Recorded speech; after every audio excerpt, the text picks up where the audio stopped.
memiliki persamaan bunyi atau rima ABAB.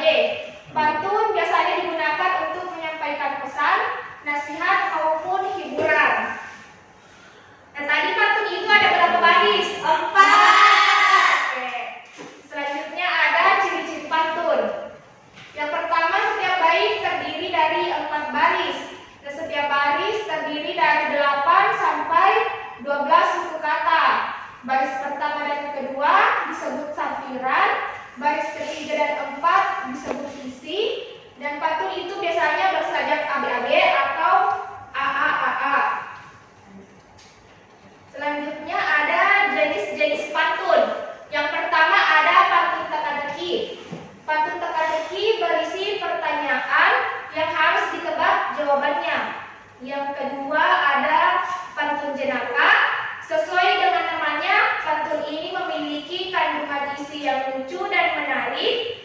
Tujuannya untuk memberi hiburan kepada orang yang mendengar ataupun membacanya. Yang ketiga ada pantun agama.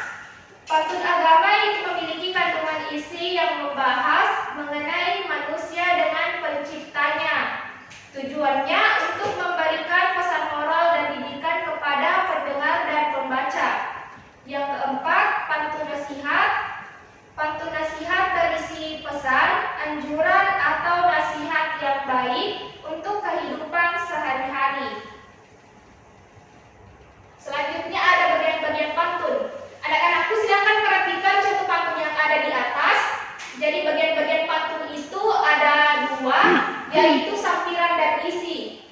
Nah, yang baris pertama dan kedua itu merupakan sampiran.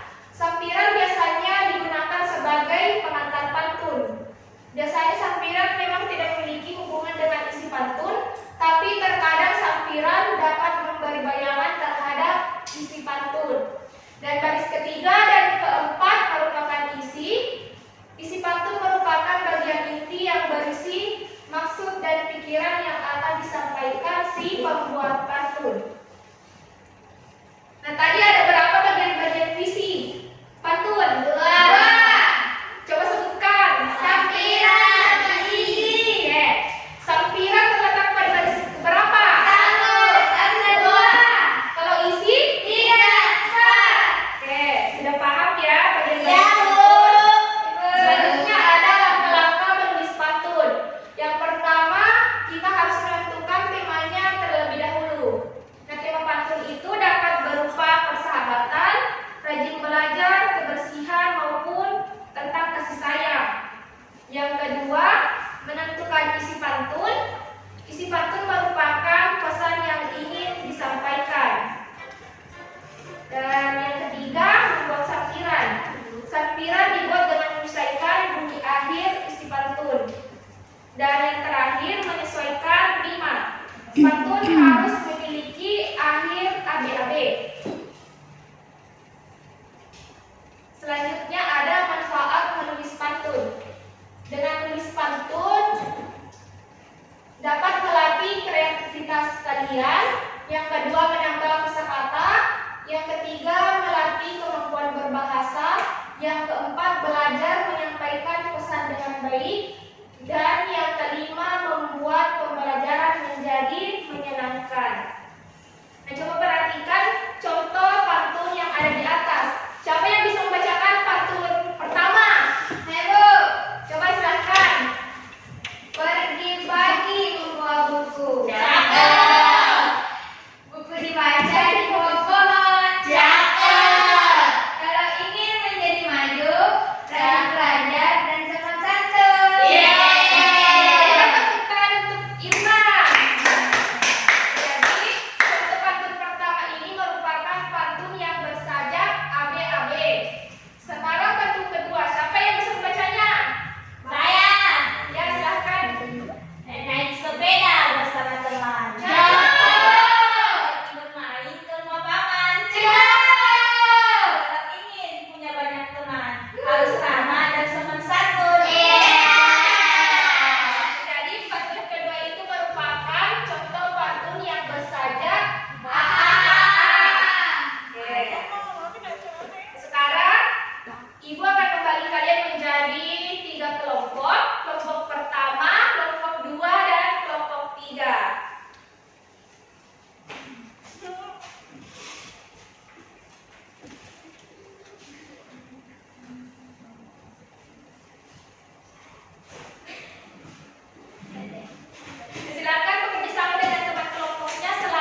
Bagaimana, sudah selesai?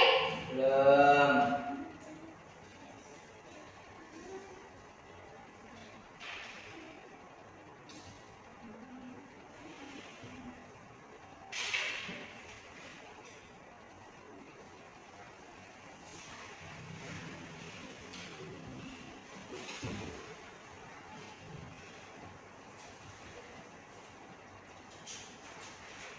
Sudah.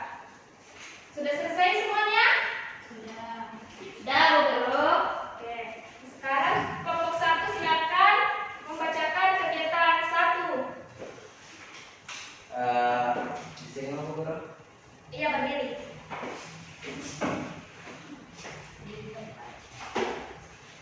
Bacalah pantun berikut.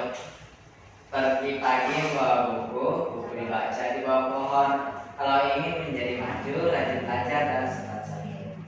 Jawablah pertanyaan berikut. Tuliskan sampiran pantun. Sampiran pantunnya itu pergi pagi membawa buku, buku dibaca di bawah pohon. Tulis yang kedua itu tuliskan isi pantun. Isi pantun yaitu kalau ingin menjadi maju, rajin belajar dan sopan santun. Apa pesan yang terdapat dalam pantun tersebut? Jawabannya itu kita harus rajin belajar dan bersikap sopan santun agar menjadi orang yang maju dan Oke, silakan duduk. Bagaimana dengan kelompok lain? Apakah jawabannya sama? Sama. Sekarang kelompok 2 silakan membacakan kegiatan 2. Ya, silakan berdiri. Baik, kegiatan 2 menentukan jenis pantun. Naik sepeda ke rumah paman. Tidak lupa membawa roti. Kalau ingin punya banyak teman, harus baik hati dan berbudi. Pantun di atas termasuk jenis pantun nasihat. Bagaimana dengan kelompok lain? Sudah benar? Nah, silakan kelompok 3 membacakan kegiatan ketiga. Buatlah satu pantun dengan tema rajin belajar. Pergi pagi membawa tas. Tas dibawa sambil berdiri.